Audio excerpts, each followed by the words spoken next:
Asia Newsline and have the top stories we are tracking for you on Tuesday, the 17th of February. India and France vow to deepen defense ties and AI cooperation.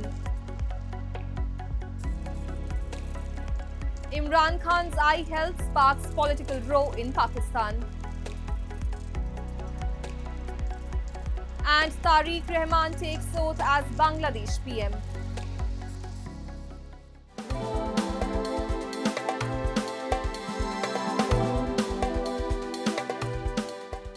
And now for all the details. India's Prime Minister Narendra Modi and French President Emmanuel Macron held talks in Mumbai on Tuesday and reviewed progress in their strategic partnership as the two leaders signed key agreements in diverse fields. Macron is on a 3-day visit to India to take part in the AI Impact Summit. We have a report. French President Emmanuel Macron and Indian Prime Minister Narendra Modi held wide-ranging bilateral talks in Mumbai on Tuesday, focusing on expanding cooperation in trade, defense, energy, and emerging technologies. The meeting, held at Loch Baven, reviewed the steady progress of the India-France strategic partnership and charted out new areas of collaboration. Macron is on a 3-day visit to India, during which he will also attend the AI Impact Summit in New Delhi. The visit comes shortly after India cleared a major government-to-government proposal to procure 114 Rafale fighter jets from France. In another significant development, the two leaders virtually inaugurated the Tata Airbus H-125 light utility helicopter final assembly facility in India's Karnataka, further boosting defense manufacturing cooperation under the Make in India initiative. आज हम अपने संबंधों को special global strategic partnership के रूप में स्थापित कर रहे हैं। यह पार्टनरशिप केवल स्ट्रेटेजिक नहीं है।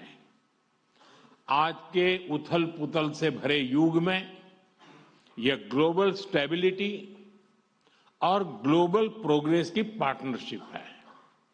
फ्रेंड्स, आज भारत में हेलीकॉप्टर असेंबली लाइन का उद्घाटन इस गहरे विश्वास का एक और उज्जवल उदाहरण है। The two leaders also launched the India-France Year of Innovation, aimed at strengthening collaboration between startups, researchers, and industry leaders from both countries. A digital platform for the France-India Innovation Network was also unveiled to deepen institutional and business linkages. France has been supportive of the development of stronger ties between the European Union and India because of the opportunities for its companies among India's growing middle class. Meanwhile, India's Minister for Electronics and IT, Ashwini Vaishnav, speaking at the India AI Impact Summit, highlighted growing global confidence in India's AI and deep tech ecosystem. He said New Delhi expects over $200 billion in investments over the next 2 years, driven by strong digital public infrastructure and a robust technology framework developed under the leadership of Prime Minister Narendra Modi.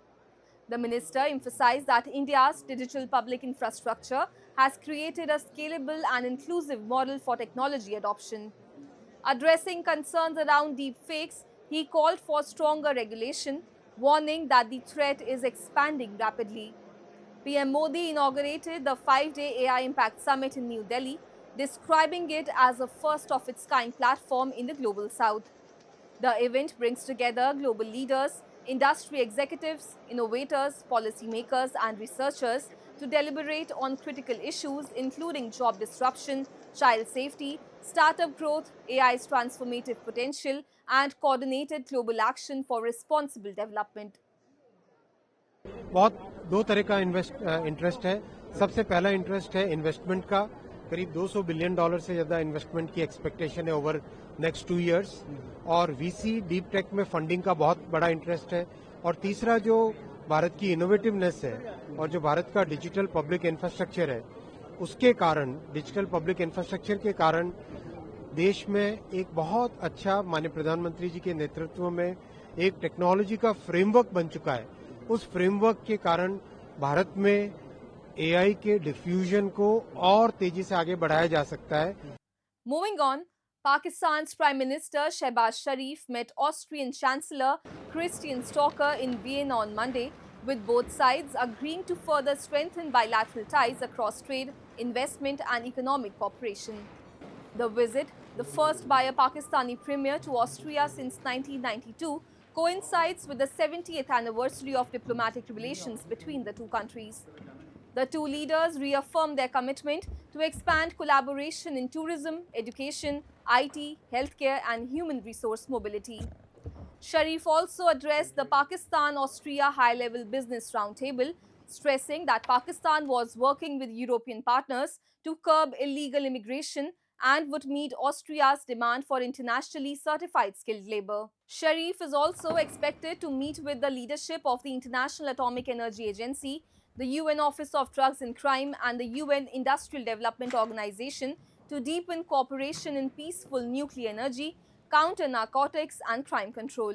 Meanwhile, Pakistan's jailed former Prime Minister and PTI founder Imran Khan has become the center of fresh controversy over his eye health, with his lawyer telling the Supreme Court he has lost up to 85% vision in his right eye.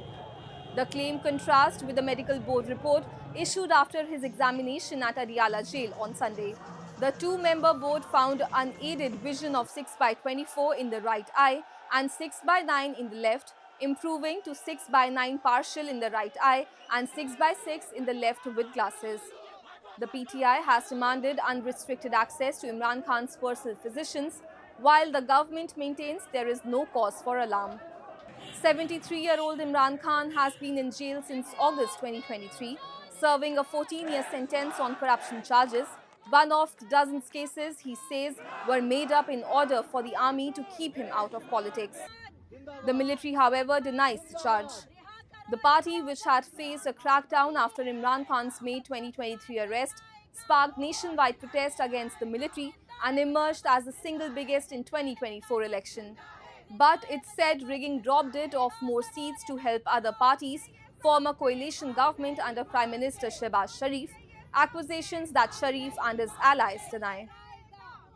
जुल्म सितम की ये इंतहा है कि उनके बुनियादी हुकूक उनसे छीन लिए गए हैं। इस वक्त जो है उनकी आंख जो है वो जेल में बाकायदा ज़ाया हुई है। वो कब से तिब्बी इलाज जो वो चाह रहे थे, उसका मुतालबा कर रहे थे, उसको पूरा नहीं किया गया। उनके जो कंसेंट फॉर्म है, जो उनको जो ट्रीटमेंट किया गया, वो भी गलत था क्योंकि उसमें उनके ख़ानदान की कंसेंट शामिल नहीं थी। दुनिया में ये कहीं नहीं होता। ये बहुत ख़तरनाक प्रेसिडेंट्स हैं जो कि ये जाली हुकूमत सेट कर रही है और ये इंतहाई गैर कानूनी हरकत है। हमारी लीडर के जान को खतरा है और इस वक्त जो है हमारा मुतालबा है कि उनको उनके जो कहे जो जिनको वो पैनल जिनका उन्होंने बात की है उसके जरिए उनका इलाज और मुआयना कराया जाए, उनके खानदान को उनसे मिलने दिया जाए, रसाई दी जाए। And Tariq Rahman was sworn in as Bangladesh Prime Minister on Tuesday, marking the return of an elected government after 18 months of interim rule following the 2024 uprising that toppled Sheikh Hasina. President Mohammad Shahabuddin administered the oath of office to Rahman hours after newly elected lawmakers took their seats in the parliament. The Bangladesh Nationalist Party formally elected Rahman as its parliamentary leader, clearing the way for him to assume office. 60-year-old Rahman returned to Bangladesh in December after 17 years in exile in Britain and led the BNP-led coalition to a landslide victory in the February 12 elections, securing 212 seats. He has pledged to store stability, rebuild investor confidence, and revive growth in the country of 170 million people, a global hub of garment exports. The Jamaat-e-Islami led alliance won 77 seats and said it would serve as a vigilant and principled opposition, even as it challenged results in several constituencies. I think he will concentrate on democratic culture and he will get the interest of the people. He will think always the interest of the people and the people will be the owner of this country. He will run in that way, and I think there will be huge changes. Huge changes will happen according to the BNP government, and they will get some new culture, and our political culture will be changed, and we can get lots of improvement than the previous government, and in economy, in our culture, in our education, and everything will be changed, and we'll see a new Bangladesh, inshallah. And the Jammu and Kashmir Sports Council on Monday organized the first ever snow sports festival in Sonmarg region in India's Jammu and Kashmir, aimed at promoting winter sports and boosting tourism in the region. The event witnessed enthusiastic participation from nearly 200 children who took part in a variety of sporting activities against the scenic snow-covered backdrop of Sonmarg. Events included football, cricket, volleyball, snowshoeing, tug-of-war, kho-kho and kabaddi, turning the picturesque destination into a vibrant sporting arena. Participants described the event as a fun-filled and refreshing experience. Many said they not only enjoyed the games but also appreciated the opportunity to explore the natural beauty of the region. या मैंने खुद participate किया, बहुत मज़ा आया। बच्चों ने adventure के साथ साथ जो यहाँ पे मतलब पार्टिसिपेट भी किया और यहाँ का जो नज़ारा है यहाँ का उसका भी लुत्फ़ उठाया। जैसे कि यहाँ पे 7 गेमें ऐसी थी जिसमें बच्चों ने पार्टिसिपेट किया, football, cricket, volleyball, snow show, tug of war, kho kho और कबड्डी। तो बहुत अच्छा लगा यहाँ पार्टिसिपेट करके और हम शुक्रगुजार हैं स्पोर्ट्स काउंसिल की या जो हमारी सेक्रेटरी मैम हैं सेक्रेटरी स्पोर्ट्स काउंसिल की कि उन्होंने ऐसे इवेंट से ऑर्गेनाइज़ किए या ऐसी जो मतलब फेस्टिवल स्पोर्ट्स फेस्टिवल हम बोल सकते हैं कि ये यहाँ पे ऑर्गेनाइज़ किया ताकि बच्चे यहाँ आने के साथ साथ एक तो एडवेंचर का भी ये लुत्फ़ उठाए इस खूबसूरत हसीन जगह का और प्लस वो पार्टिसिपेट करे इस फेस्टिवल में। That's all in tonight's edition. We will see you same time tomorrow. Good night.